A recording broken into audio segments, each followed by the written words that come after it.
Oi, esse é o segundo vídeo de uma série que eu vou publicar sobre a reforma da Previdência de Jair Bolsonaro. No primeiro vídeo eu comentei sobre os perigos da capitalização e o impacto do fim da destruição do regime de seguridade social.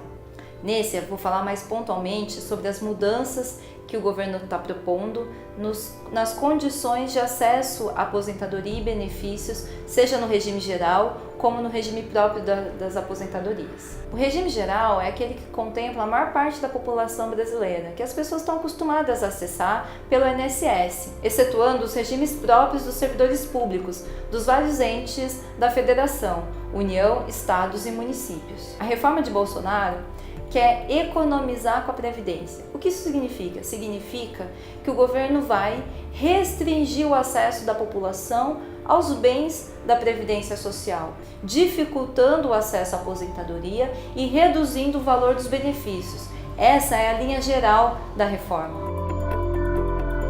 Ela tira da Constituição as definições das condições de acesso e do reajuste do valor dos benefícios. Ela aumenta a idade mínima de aposentadoria para ambos os sexos e para trabalhadores rurais e urbanos.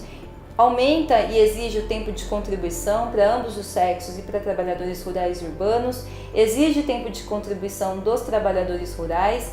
Diminui o valor de benefícios e exige e constitucionaliza, põe na Constituição a obrigatoriedade de criação de regimes de previdência complementar para os servidores públicos. Na verdade, a reforma da Previdência, ela tira da Constituição a definição das condições de acesso à aposentadoria e do reajuste do valor dos benefícios. Isso fragiliza, isso cria uma insegurança, porque as mudanças por lei complementar, elas são de mais fácil tramitação no Congresso. Significa que em pouco tempo é possível que essas condições mudem e se tornem ainda mais severas. Acaba com a aposentadoria por tempo de contribuição e exige um critério combinado para os trabalhadores do regime geral da Previdência Social, um critério de idade mínima e tempo de contribuição. A idade mínima é elevada, fica estabelecido que é 62 para as mulheres, 65 para os homens e 60 para os trabalhadores rurais.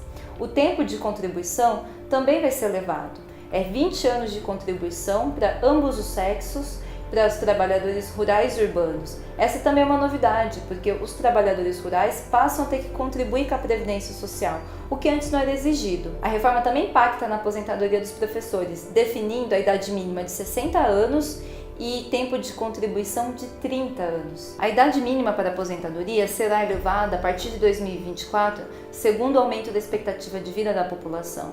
Isso desconsidera completamente as desigualdades que existem regionais, as desigualdades dentro de um próprio espaço, por exemplo, numa cidade, da expectativa de vida. A expectativa de vida não é homogênea para o conjunto da população brasileira. Isso foi dito pelo atual presidente Jair Bolsonaro quando era deputado e se opôs à reforma do Temer. Será que o objetivo era só ganhar a eleição? A expectativa de vida no Nordeste está na casa dos 70 anos de idade. Querer aprovar uma reforma com 65 anos é, no mínimo, uma falta de humanidade. A reforma diminui o valor de vários benefícios, seja da aposentadoria, da pensão por morte e do BPC. Um outro ponto da reforma da Previdência que atinge os servidores públicos municipais é a obrigatoriedade de todos os entes criarem regimes de previdência complementar.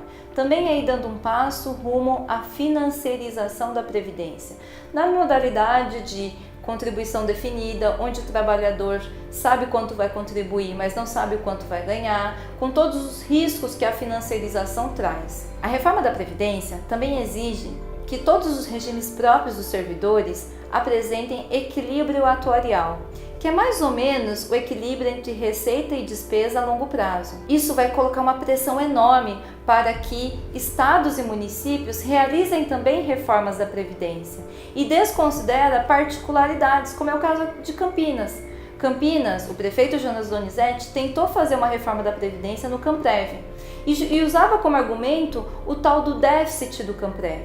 O que o prefeito não falava é que o dinheiro do trabalhador, dos servidores públicos, foi sequestrado em 1998, quando foi extinto o antigo IPMC, que era o Instituto de Previdência dos Servidores. A prefeitura extinguiu o IPMC, sequestrou os bens, diluiu os bens no caixa do município e depois disse que tem um déficit. Quando o Camprev foi criado em 2003, esse dinheiro não retornou para o fundo. Isso significa que o trabalhador contribuiu, a prefeitura se apropriou desse fundo e agora eles dizem que tem um déficit e que a Previdência precisa ser reformada. É um verdadeiro absurdo, né? Por tudo isso que nós falamos, fica muito claro que a economia que a reforma quer fazer, na verdade, atinge os mais pobres, atinge a maioria da população que não vai conseguir contribuir, que não está numa situação de formalidade e que vai ficar excluída do sistema de previdência, que não vai ter aposentadoria e não vai conseguir acessar os benefícios. Isso está lá no texto da reforma, onde o governo apresenta